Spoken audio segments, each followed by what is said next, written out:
Hai semuanya, selamat datang di video pembelajaran informatika.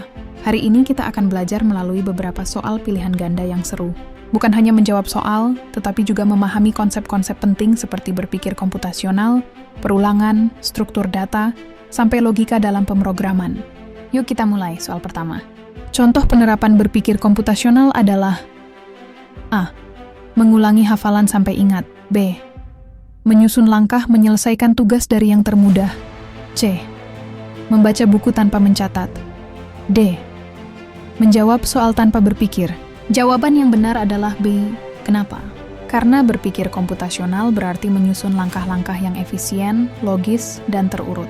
Saat kamu merencanakan tugas dimulai dari yang paling mudah hingga yang sulit, itu menunjukkan pola berpikir yang sistematis. Itulah inti berpikir komputasional. Soal berikutnya. Aktivitas yang menggambarkan konsep loop adalah A. Mengerjakan tugas berbeda setiap hari. B. Menyikat gigi pagi dan malam secara rutin. C. Mengambil keputusan saat hujan. D. Membuat mind mapping. Jawaban benar adalah B.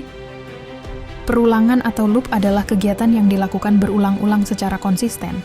Menyikat gigi pagi dan malam adalah contoh sederhana dari tindakan yang diulang. Selanjutnya, Dan. Contoh struktur list adalah A. Jadwal pelajaran. B. Struktur organisasi. C. Folder dan subfolder.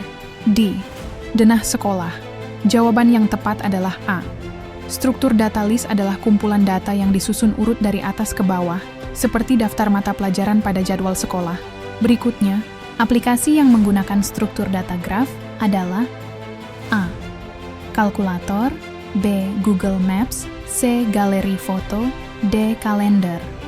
Jawaban yang tepat adalah B.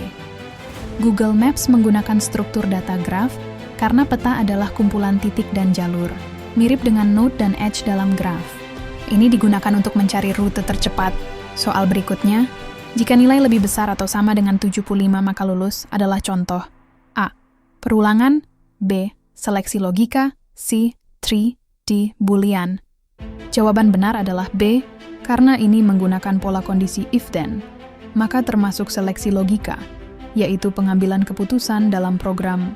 Lanjut, ciri langkah algoritmik adalah A. Acak. B. Tidak berurutan. C. Jelas dan sistematis. D. Berdasarkan tebakan. Jawaban benar adalah C. Algoritma adalah langkah-langkah penyelesaian masalah yang jelas, terurut, dan sistematis. Tidak boleh acak, tidak boleh asal-asalan. Soal berikutnya, Boolean terdiri dari nilai A.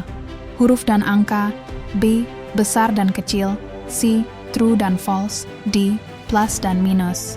Jawabannya adalah C. Boolean adalah tipe data yang hanya punya dua kemungkinan. True atau false, benar atau salah. Lanjut.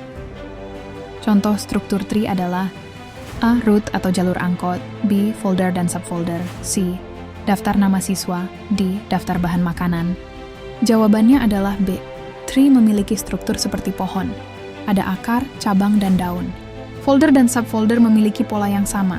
Satu induk bercabang ke beberapa bagian. Soal berikutnya, perulangan terjadi ketika A. Program dijalankan sekali. B. Program memilih satu kondisi. C. Program mengulang blok kode. D. Program berhenti otomatis. Jawaban yang benar adalah C. Dalam perulangan, kode yang sama dijalankan berkali-kali, bisa sampai syarat tertentu terpenuhi.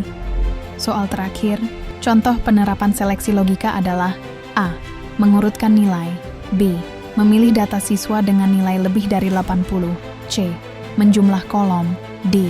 Menyalakan lampu terus-menerus. Jawabannya adalah B. Ini contoh seleksi atau condition filtering, yaitu memilih data tertentu berdasarkan syarat, yaitu nilai lebih dari 80.